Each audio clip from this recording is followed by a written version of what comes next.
দুটি কোণের সমষ্টি 135 ডিগ্রি এবং তাদের অন্তর π/12 হলে কোণ দুটির ষষ্ঠী ও বৃত্তীয় মান নির্ণয় করি।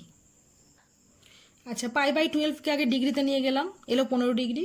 এবারে ধরে নিলাম কোণ দুটি আলফা ও বিটা। তাহলে শর্তানুসারে কি হবে? শর্তানুসারে আলফা প্লাস বিটা সমান 135 ডিগ্রি, আলফা মাইনাস বিটা সমান 15 ডিগ্রি। যোগ করে দাও, বিটা বিটা কেটে যাবে, তাহলে 2 আলফা সমান কত আসছে? 150 ডিগ্রি, বা alpha equal to 75 degree equal to, এখানে একবারে 75/180 দিয়ে ভাগ করে পাই রেডিয়ানে নিয়ে যাচ্ছি। কাটাকুটি করলে কত আসছে? 5π/12 এসে গেল। অতএব বিটা ইকুয়াল টু কী হয়ে যাবে? 135 degree minus alpha equal to 135 degree minus 75 degree, মিলে গেল 0, আর হচ্ছে 60 ডিগ্রি সমান 60/180 করলে কি হয়ে যাবে? π/3 হয়ে গেল। অতএব কোণ দুটির উত্তরটা লিখে নিলাম। কোণ দুটির ষষ্ঠিক মান 75 ডিগ্রি ও 60 ডিগ্রি এবং বৃত্তীয় মান 5π/12 ও π/3। একটি ত্রিভুজের তিনটি কোণের অনুপাত 2:3:4 হলে ত্রিভুজটির বৃহত্তম কোণটির বৃত্তীয় মান নির্ণয় করুন। আচ্ছা, ত্রিভুজের তিনটি কোণের সমষ্টি আমরা জানি কত? 180 ডিগ্রি। 180 ডিগ্রির বৃত্তীয় মান কত? পাই, সেখান থেকে বার করব। আচ্ছা, ত্রিভুজের তিনটি কোণের সমষ্টি πc বা 180 ডিগ্রি। আচ্ছা, কোণ তিনটির অনুপাত এইটা, তাহলে বৃহত্তম কোণটির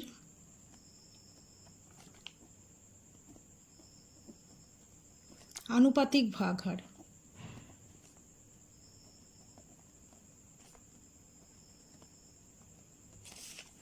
চার বাই 2+3+4, তাহলে 4/9। অতএব বৃহত্তম কোণটির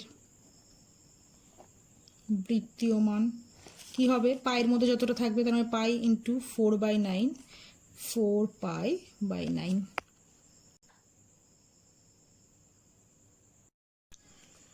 কোষে দেখি 20-এর 8-এর অঙ্কটা করাবো।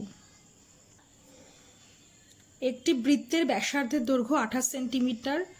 এই বৃত্তে 5.5 সেমি দৈর্ঘ্যের বৃত্তচাপ দ্বারা ধৃত কেন্দ্রীয় কোণটির বৃত্তীয় মান হিসাব করে লিখি। এই অঙ্কটা করতে আমরা এই সূত্রটা ব্যবহার করব, তাহলে খুব সহজেই ছোটোভাবে হয়ে যাবে। S = r theta. যখন r একক ব্যাসার্ধ বিশিষ্ট বৃত্তে S একক দৈর্ঘ্যের বৃত্তচাপ কেন্দ্রে যে কেন্দ্রস্থ কোণ উৎপন্ন করে তার মান থিটা রেডিয়ান। এটা কিন্তু থিটার একক রেডিয়ানে। আমি লিখে নিলাম, বৃত্তের ব্যাসার্ধ r সমান 28 সেন্টিমিটার, S সমান 5.5 সেন্টিমিটার। তাহলে ধরি 5.5 সেন্টিমিটার বৃত্তচাপ দ্বারা ধৃত কেন্দ্রীয় কোণ থিটা। এবারে S = r থিটা থেকে কী পাবো? অতএব S = r থিটা থেকে পাই মান বসিয়ে দেবো। S মানে হচ্ছে 5.5 = 28 ইন্টু থিটা, বা থিটা = 5.5/28 = 55, দশমিক তুলে দিচ্ছি, 28 × 10, 5 11 55, 5 2 10, তাহলে 11/8 2 56, এত রেডিয়ান।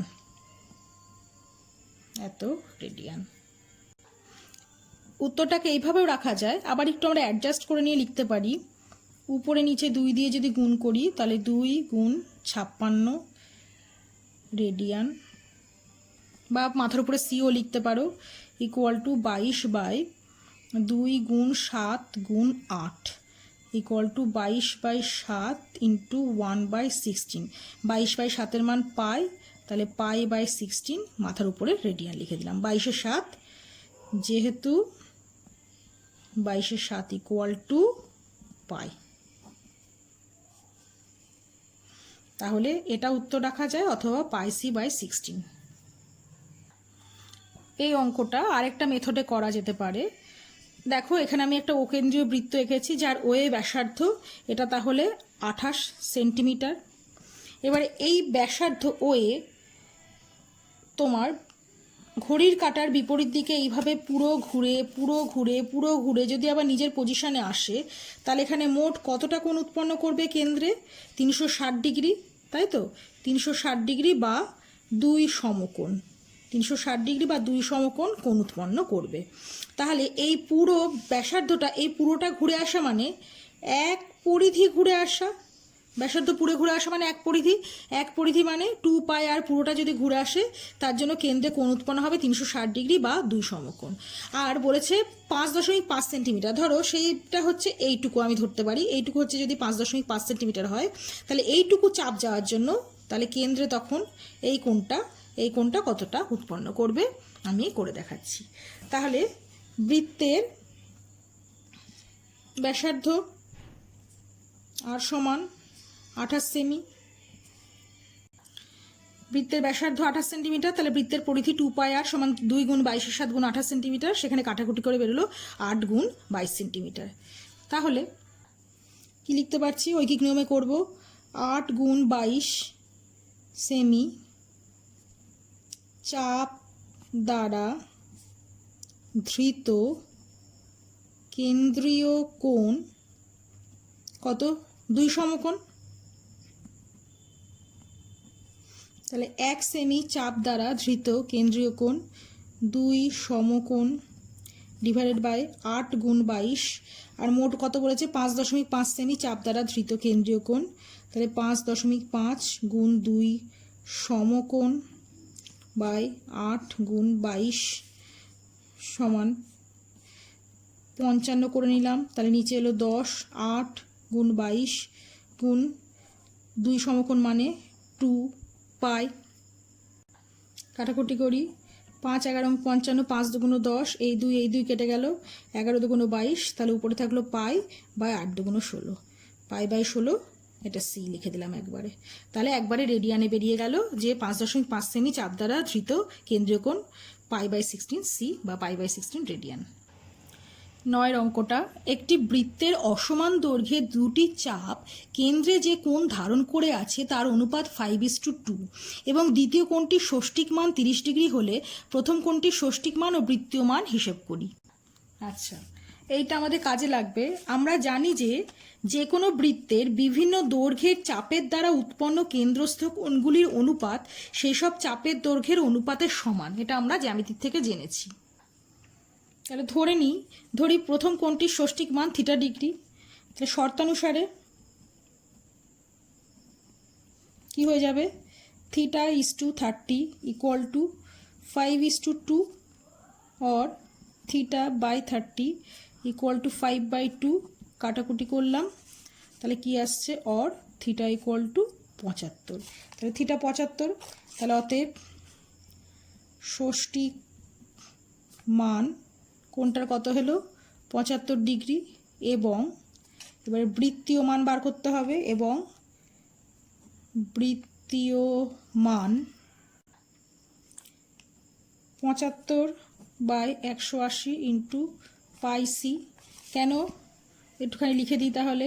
180 ডিগ্রি মানে হচ্ছে πc, তাহলে 75 ডিগ্রি মানে কি হয়ে যাবে? πc/180 into 75। এইবারে কাটাকুটি করলে যা হবে 5 আর এখানে 12, তাহলে = 5π/12 বা 5cπ/12। 10 নম্বর, একটি ঘূর্ণায়মান রশ্মি -5.1 পাই কোণ উৎপন্ন করেছে। রশ্মিটি কোন দিকে কতবার পূর্ণ আবর্তন করেছে এবং তারপরে আরও কত ডিগ্রি কোণ উৎপন্ন করেছে তা হিসেব করে লিখি। রশ্মি ঘড়ির কাঁটার বিপরীতে ঘুরলে কি হয়? ধনাত্মক কোণ উৎপন্ন করে, আর ঘড়ির কাঁটার দিকে ঘুরলে ঋণাত্মক কোণ উৎপন্ন করে।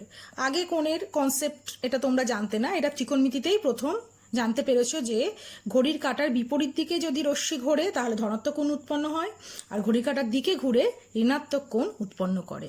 এইটার থেকে আমরা কোন দিকে ঘুরেছে রশ্মিটা সেটা বার করতে পারবো। যেহেতু অঙ্কটার উত্তর ডিগ্রিতে চেয়েছে, তাই 5.1 পাইকে আমি ডিগ্রিতে নিয়ে গেলাম। দেখো 60/12 পাই, পায়ের পরিবর্তে 180 ডিগ্রি বসানো হয়েছে, কাটাকুটি করে এলো 915 ডিগ্রি।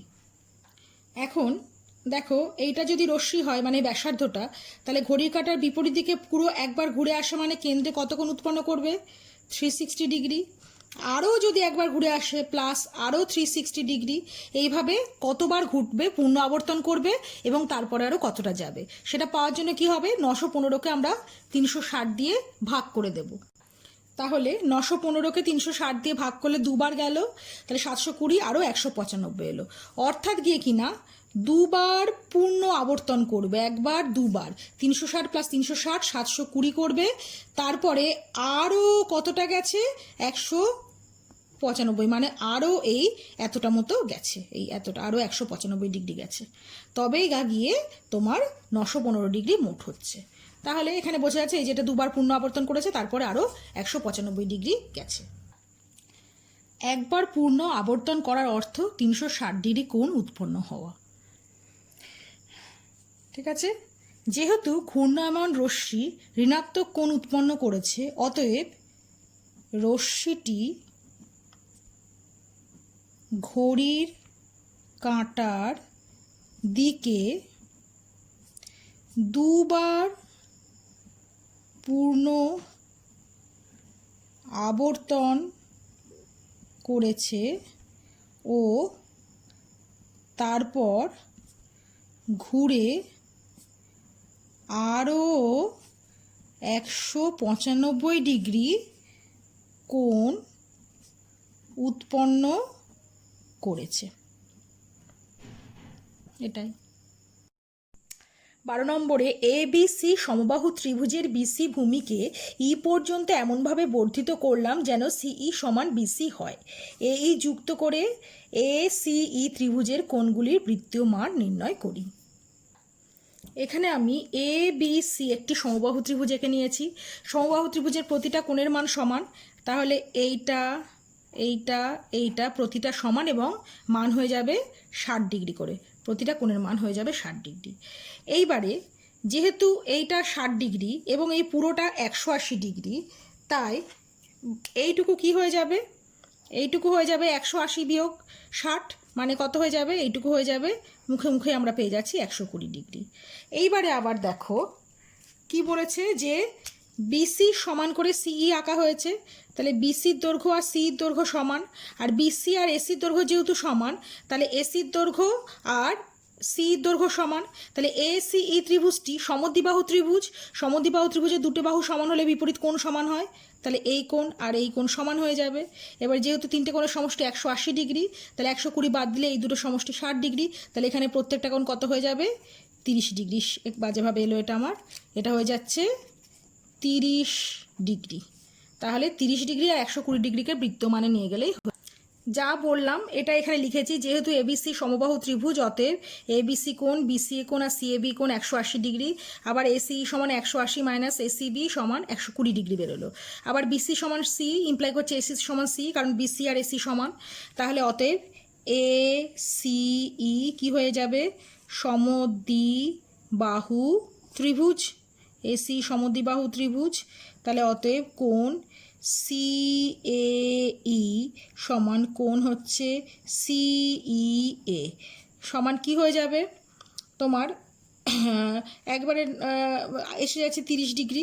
কিভাবে 30 ডিগ্রি আসছে সেটা আমি এখানে করে দিচ্ছি। তিনটে কোণের যেহেতু ত্রিভুজের তিনটে কোণের সমষ্টি 60 ডিগ্রি, যেহেতু ত্রিভুজের তিনটি কোণের সমষ্টি 180 ডিগ্রি, 180 ডিগ্রি, তাহলে 180 থেকে 120 বিয়োগ দিলে 60 থাকে, তাকে 2 সমান ভাগ করলে 30 ডিগ্রি।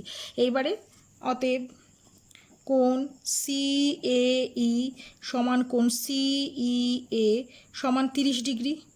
এইবারে এই 30 ডিগ্রিকে নিয়ে যাব বৃত্তীয় মানে, 30/180 ইন্টু পাই সি, কাটাকুটি করে 6, তাহলে হচ্ছে পাই সি বাই 6। আর কোণ হচ্ছে এসিই সমান রয়েছে 120 ডিগ্রি, তাহলে 120/180 পাই সি, 6 দুগুণ 12, 3 6 18, তাহলে 2π/c, এই 2π/3, সরি সিটা মাথার উপরে লিখে দিলাম। এই দুটোই আনসার।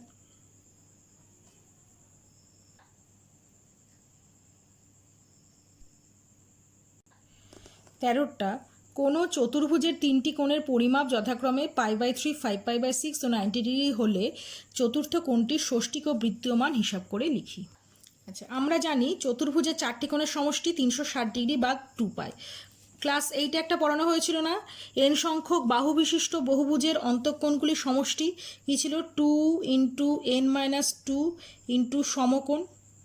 তাহলে এখানে n সংখ্যক মানে চতুর্ভুজে কটি বাহু? 4টি বাহু। তাহলে চতুর্ভুজের ক্ষেত্রে n = কত হয়ে যায়? 4 হয়ে যায়। তাহলে এটার মান কি হয়ে যাবে? 2 × 4 - 2 সমকোণ। তাহলে 4 সমকোণ মানে 4 × 90 ডিগ্রি সমান 360 ডিগ্রি। আর হচ্ছে 90 ডিগ্রি মানে π/2, সেখান থেকে 2π পাওয়া যাবে। এটা করে দেখাতে হবে না, এটা জাস্ট তোমাদের মনে আছে কিনা বা বোঝার সুবিধার জন্য এটা আমি করে দিলাম। যেহেতু দুটো কোণ বৃত্তীয়তে দেওয়া আছে, আমি 90 ডিগ্রিকেও বৃত্তীয় মানে নিয়ে গেলাম। 90 ডিগ্রি মানে π/2। তাহলে চতুর্ভুজের তিনটি কোণের সমষ্টি, চতুর্ভুজের তিনটি কোণের সমষ্টি কি কি হচ্ছে? π/3 প্লাস 5π/6 প্লাস এক্ষুনি পেলাম π/2। 6 লসাগু হচ্ছে, তাহলে 2π প্লাস 5π প্লাস 3π, তাহলে 10π/6, তার মানে হয়ে গেল 5π/3। অতএব চতুর্থ কোণটির বৃত্তীয় মান কি হয়ে যাবে? টোটাল চারটি কোণের সমষ্টি 2π, তাহলে 2π মাইনাস 5π/3, 3 লসাগু 6π মাইনাস 5π = π/3। আর চতুর্থ কোণটির ষষ্ঠিক মান কি হবে? চতুর্থ কোণটির ষষ্ঠিক মান π/3 = π মানে হচ্ছে 180 ডিগ্রি/3, তাহলে হচ্ছে 60 = 60 ডিগ্রি।